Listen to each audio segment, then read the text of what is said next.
Coach, hindi ako yung susunod ko. Hindi. Kagaya sinabi ko, siya talaga yung angel namin today.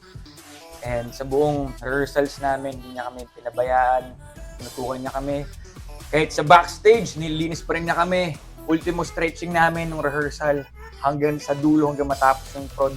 Nandun siya nanonood, nakita namin yung reaction niya. Nung nakita ako, nakangiti siya. Sabi ko, yes, nagawa natin. Happy, Coach Angel. Sobrang thankful kami sa'yo and we really appreciate you, Coach Angel. Thank you.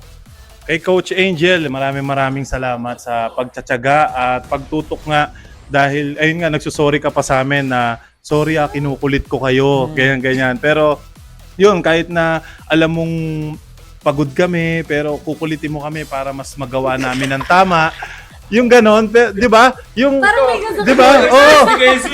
Hindi, pero totoo siya eh, na nakaganto na kami ni Rodjun, hindi na kami makahinga, hindi na kami makapag... Pero, tara guys, gagal siya. Tapos yun, yung salamat sa pangungulit kasi kung hindi ka nangulit, hindi namin magagawa ng tama yun. Maraming salamat, Coach Angel. Thank you. Kumbaga, Salamat. pinush mo sila, di ba, Coach? Eh, dahil dyan, may gusto ka rin bang sabihin sa ating dulo.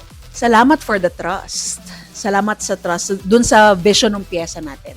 Hindi siya mag-work without your commitment into every step, into every move.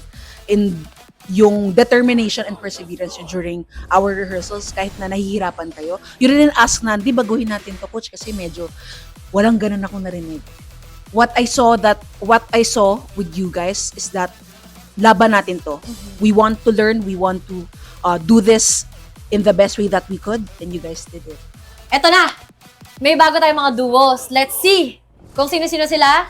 Eto na, next episode, ang mapapanood natin ay ang duo nila Glyza and JM, Rodjun and Joshua, Vision, Patrick, and Zeus, kaya and Dasuri, Faith and Kakay. Ayan, maraming salamat Salamat po po mga sa inyo. kapuso. Thank Dahil tinutukan nyo kami ngayong araw. Naguluhan man tayo, na-stress tayo, na-emotion tayo, na nagbukatan tayo, pero ang saya and we're happy for you guys. Thank you. Because you won! Deserve it. Yes!